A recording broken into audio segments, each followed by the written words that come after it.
मगर दिवस स्पेशल अब tax clearance अनलाइनबाट fast easy and hassle free no lines no stress just 5 minute and done tax clearance तपाईँको हातमा process पनि एकदम सिम्पल छ पहिले ट्याक्स पेयर पोर्टलबाट लगइन आइडी पासवर्ड लिनुहोस्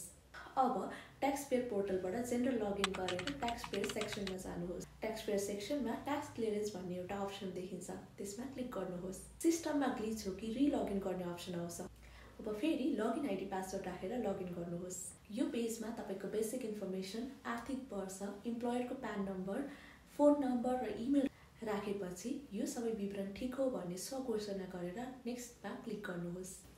अब अर्को पेजमा तपाईको salary benefits allowance SSF PF वा सीआईटीमा गरेको कन्ट्रिब्युसन्सहरू राखिसकेपछि क्याल्कुलेट ट्याक्स भन्ने बटनमा क्लिक गर्नुहोस् क्याल्कुलेट ट्याक्स गरिसकेपछि क्याल्कुलेसन डिटेल्स आउँछ ट्याक्स क्याल्कुलेसन डिटेल्सको मुनिपट्टि सबमिट भन्ने अप्सन आउँछ अब सबमिटमा क्लिक गरेपछि प्रिन्ट ट्याक्स क्लियरेन्स भन्ने अप्सन आउँछ प्रिन्ट ट्याक्स क्लियरेन्स भन्ने अप्सनमा क्लिक गरेपछि तपाईको ट्याक्स क्लियरेन्स सर्टिफिकेट जेनेरेट हुन्छ रिमेम्बर यो सुविधा सिंगल इम्प्लोयर र इन्कम अप टु 40 लाखसम्म भएको व्यक्तिका लागि मात्र रहेको छ but if you have income from multiple sources वा तपाईको इन्कम 40 लाख भन्दा धेरै छ भने तपाईले ट्रेडिसनल मेथडबाटै ट्याक्स क्लियरेन्स लिनुपर्ने हुन्छ स्मार्ट बनौं डिजिटल बनौं ट्याक्स र फाइनान्सका कुरा सजिलै बुझ्नलाई सीए वैशालीलाई फलो गर्नुहोस्